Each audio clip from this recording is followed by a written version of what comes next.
Magandang araw mga kabayan. Ito po muli si Engineer Alejandro, isang OFW, ang inyong stock tambay. Muli handang magbahagi ng kwentong kalakal at kuro-kuro mula sa Philippine Stock Exchange. Kung bago ka pa lamang sa akin channel, huwag kalimutan mag-like, subscribe, share, at pindutin ang notification bell para updated ka sa bagong videos na aking i-upload. Okay, so let's get started. Philippine Stock Exchange Index. It opens at 6,325.94. It went as low as 6,266.75 and went as high as 6,325.94 and closes at 6,266.75, which is lower or negative 0.89% overall. Okay, so if you're going to take a look closely, starting at this point, nag-stop na po yung ating drop. Okay, so since nag-stop na yung ating drop and it manifests at this area, kaya nagkaroon tayo ng quick bounce.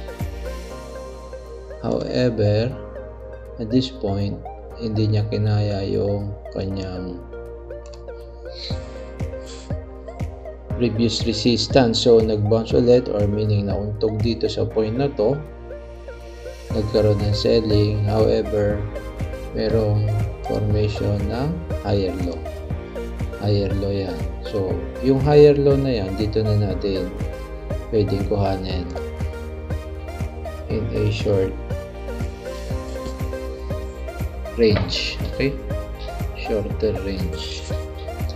And since nagkaroon ng bounce dito at nauntog nga, pero hindi naman siya umabot dito sa level na to, which is the previous support formation, mapapansin natin nagkaroon na dito ng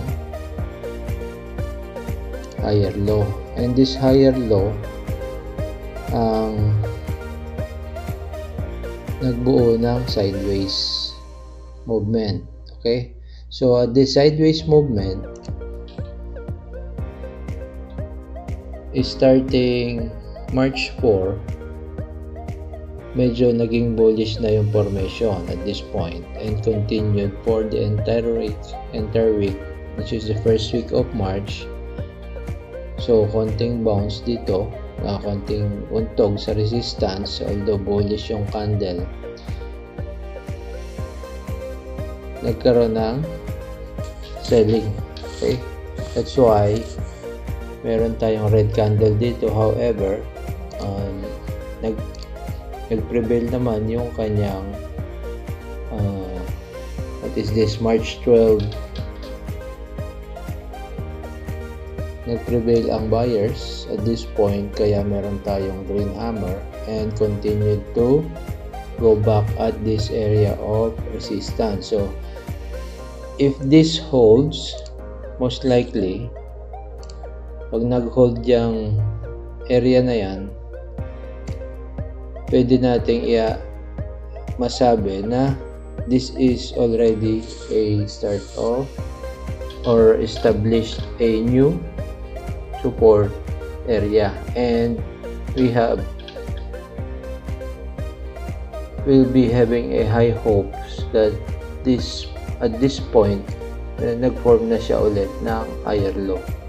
Okay, so meaning natapos na yung kanyang cycle ng downtrend. Okay, so this will be the turning point. Although meron dito the lowest point that it went last June, middle of middle of 2024, meaning yung cycle niya bumaba from April of 2024, it went down up to June, and then the cycle finished. The downtrend cycle was completed and manifested and then nagkaroon tayo ng reversal. Ayan. Then natapos yung ating uptrend and nagkaroon na ulit ng shift of cycle. Now, naghihintay tayo ngayon sa upward trend. Okay? So, makikita natin if this holds, then we will be expecting a continuous upward trend in the succeeding months, and this will be a manifestation that the trend has already shifted. Okay, so let us proceed with our first stock, which is Ayala Corporation. So basically, ganun din yung cycle niyan, parehas, no, sa ating index. Okay, so kung makikita natin dito, nag-sideways yan. Okay, sideways at this portion, pero nag-form na yan ng higher low. So hopefully, pag hindi yan bumaba dito sa area na to, it will continue to go up, and we'll just have to wait and see. Okay, kita nyo, looking at the other indicator, which is MACD above zero level na tayo. So it's safe to say na maaaring mag-cross down ulit yan, kasi nga meron pang mga magte-take profit at this point. Kung may mga nakakuha dito, definitely magkakaroon ng profit taking up to this point. Okay, but at the longer range or longer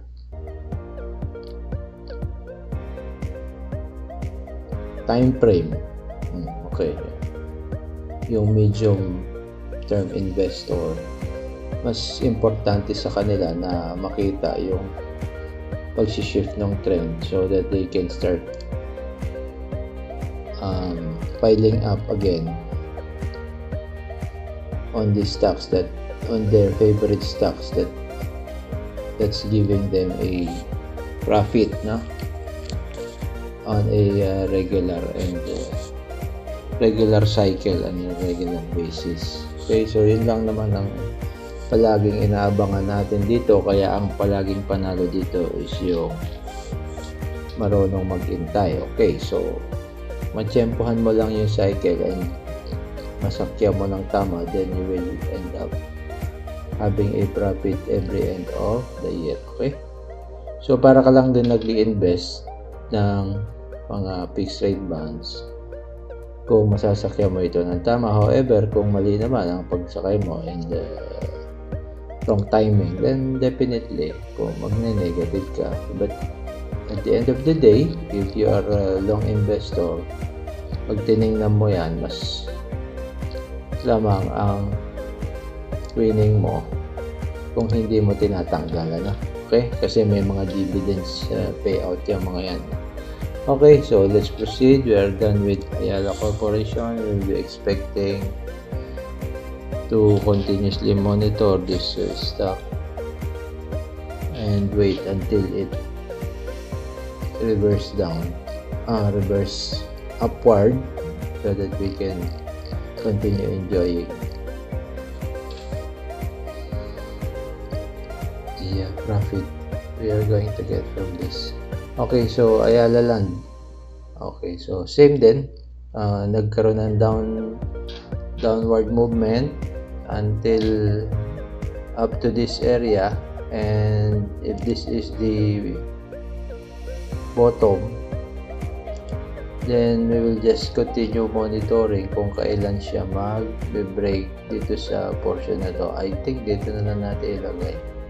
Pero right now, kung huminto na yung downtrend niyan, pwede mo nang, you can start piling up and enter our position so that later on hindi ka ma-late.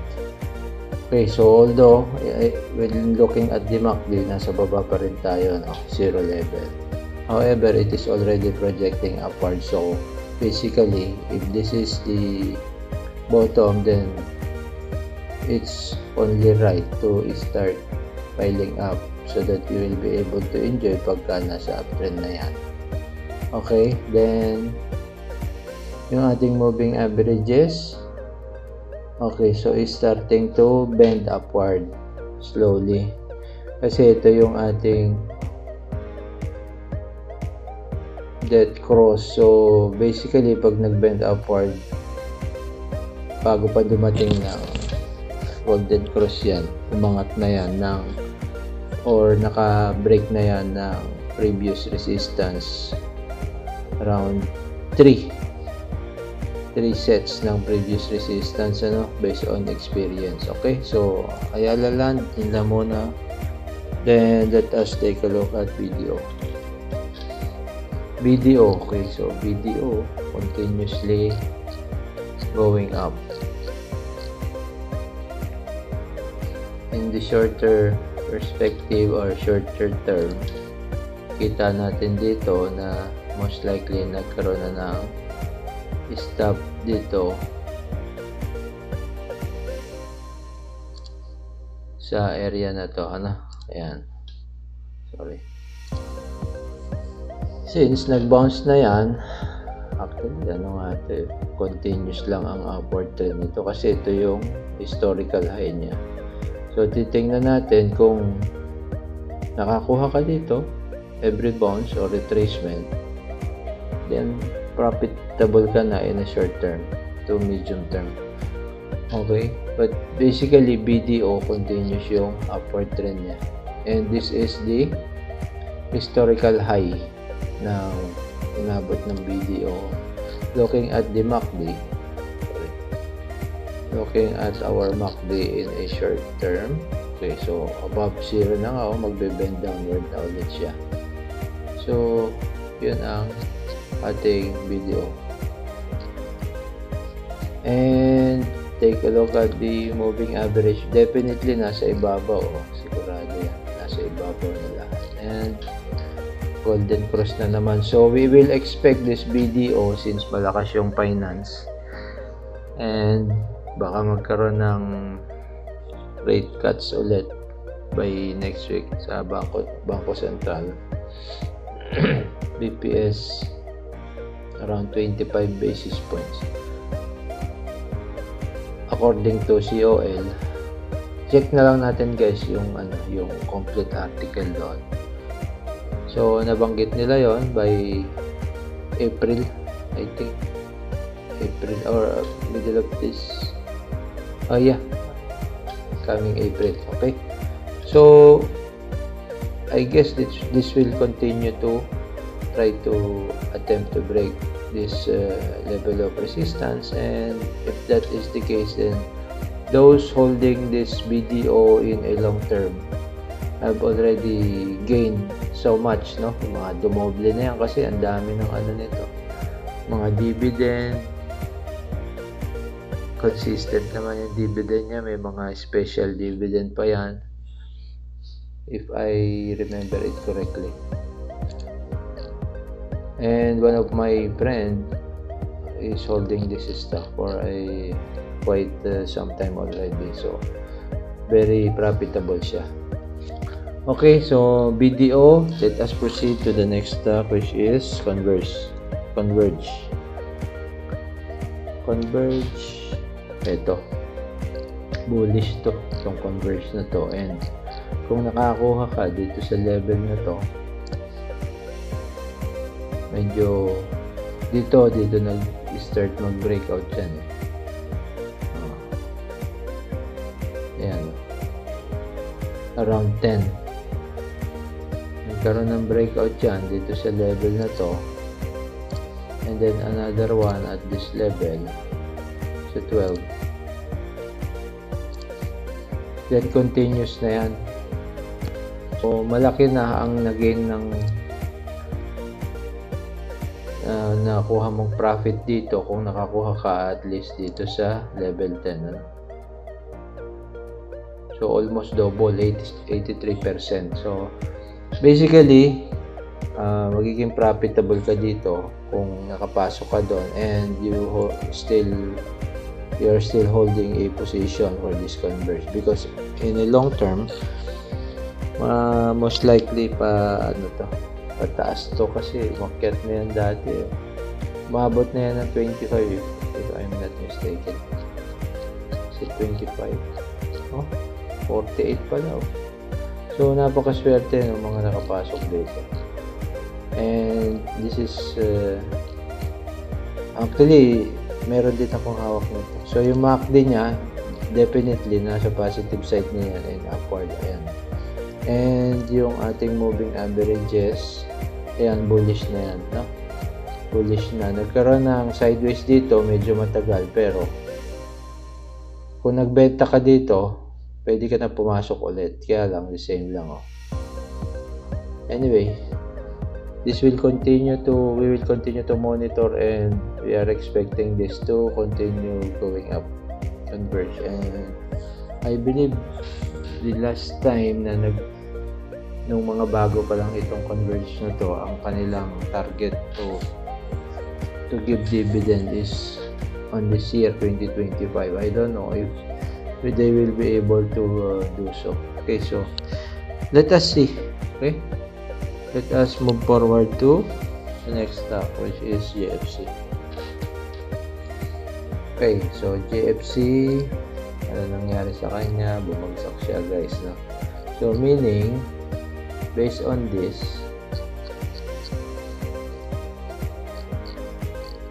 based on the chart,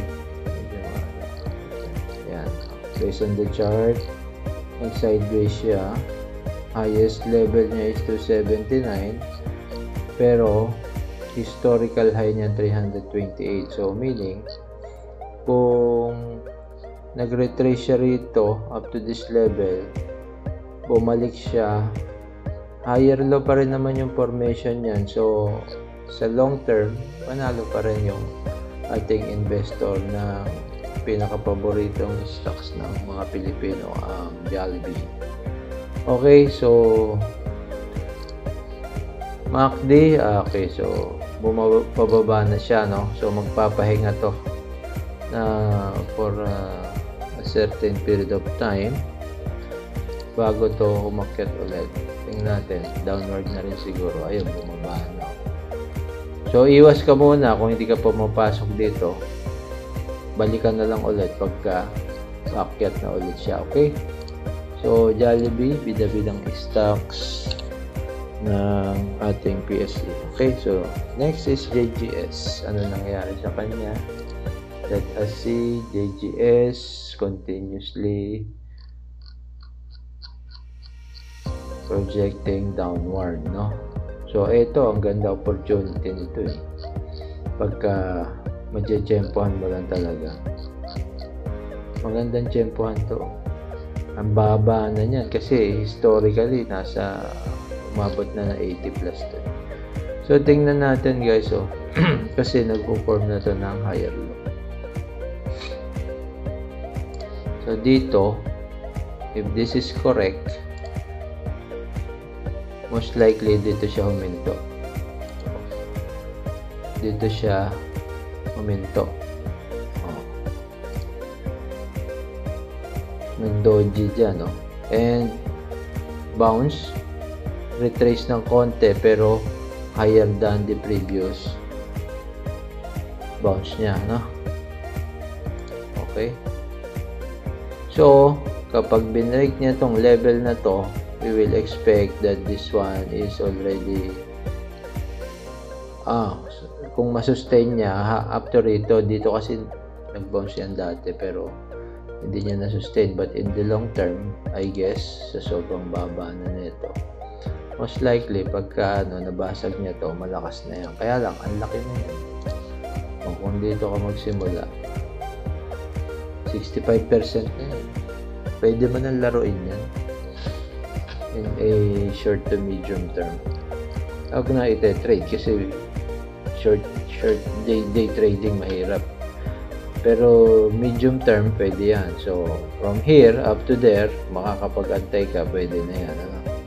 Kasi very cheap na ang kanyang price, current price. So projecting upward above zero ang MACD, most likely pwede na magsimula na mag-invest, and yung other moving averages niyan, okay, so natapos na yung dead cross niya. No, Tapos na yung dead cross. So, most likely, magpo-project na to upward kung magpakita ng mas malakas na backing ito. Then, there's a possibility na aabot siya rito and re-attempt to break this level of resistance, previous resistance. Okay, so let us proceed with our next stock, which is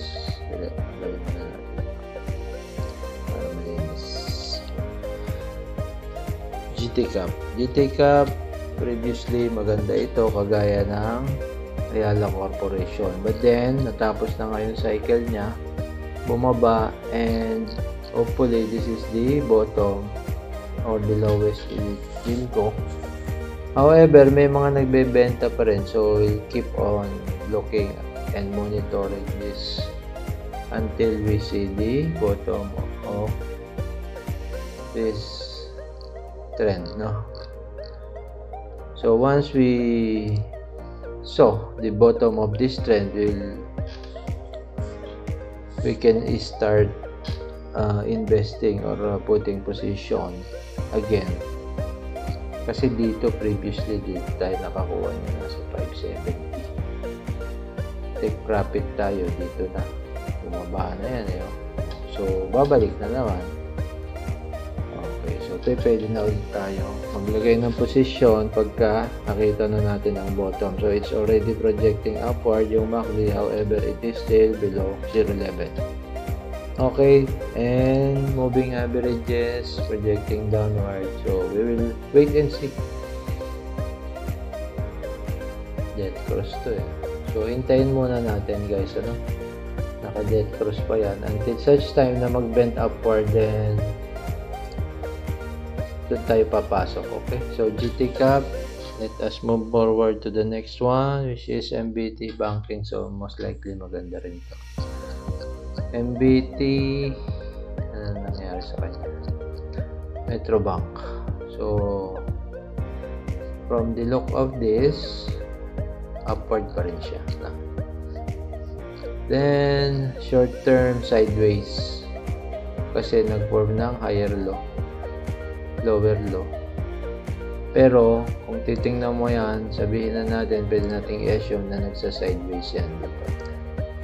Kasi nag-bounce naman siya dyan eh. So kung bumalik siya at basagin niya to, then it will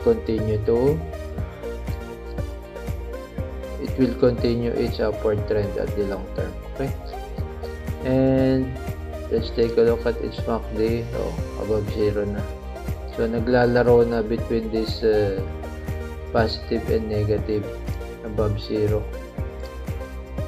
So okay, so medyo malakas to, no? Nag-iipon-ipon siya.